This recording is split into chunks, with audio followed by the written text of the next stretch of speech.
I saw in America for the first time something I did not think existed.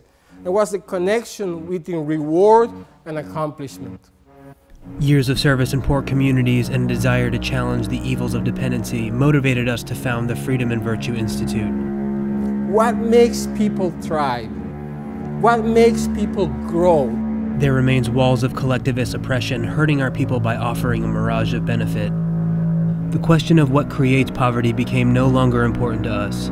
We wanted to investigate what causes human flourishing.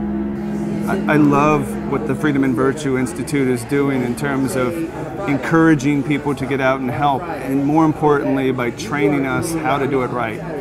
We wanted to spread the idea that human liberty and economic initiative are the greatest instruments for good available. The profound dignity of the human person has laid dormant, and the spirit of poor communities remains hidden under the pile of free stuff we dump on the poor. In America, to be poor simply is a government statistic that they create an artificial line of income. And if you are under that line, you are poor. If you are over that line, you are not. It's artificial. For too long, those who say they believe in freedom have been strangers to those living at the bottom. We cannot talk the talk of freedom while refusing to walk the walk. I think there's a lot of organizations that would benefit from this, not only the churches. The Freedom and Virtue Institute insists in living out the reality of a freedom that leads to virtue and in earning a right to be heard.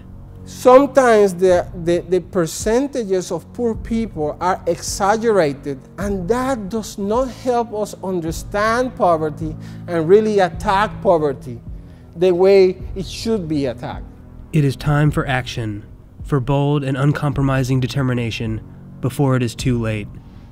I think I learned that we often have a lot of assumptions about how to help people that are maybe from a place of compassion but not maybe really thought through, and that it's good to be compassionate, but you also have to have good principles that guide your compassion. Otherwise you just kind of jump immediately from your feelings to your action instead of thinking through how your action might have unintended consequences that actually might work against the people you're actually trying to help.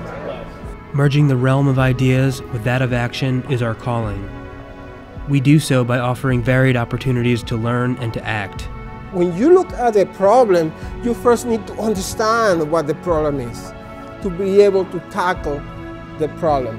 And the problem is that sometimes statistics do not give you a real picture of the real problem. Through our effective compassion training with churches, civic groups, and businesses, we offer those engaged in the task of poverty alleviation an opportunity to learn how to help people the right way. Based on the principle of subsidiarity, we present a new vision, which is in truth old wisdom, of how to bring the human person to the center as the protagonist of their own journey. The training helps those committed to compassionate efforts realize that the poor have a savior and it is not you, and definitely not the government. I would recommend this training for local businesses and civic organizations who either are in the business of helping or have people who are interested in helping. Walking the walk, we also offer demonstration projects that highlight principles taught in our training. Our Self-Reliance Club is one of them. Here students work, earn, and buy their school supplies instead of getting the proverbial handout. As they work, they are taught economics and self-reliance. We Christians know why, and there's something in the human person, there's something in us that is moved by forces that are not economic forces. If you want to know more about us, visit our website at www.fvinstitute.org. Give us a call and join us in the task of building a free and virtuous society.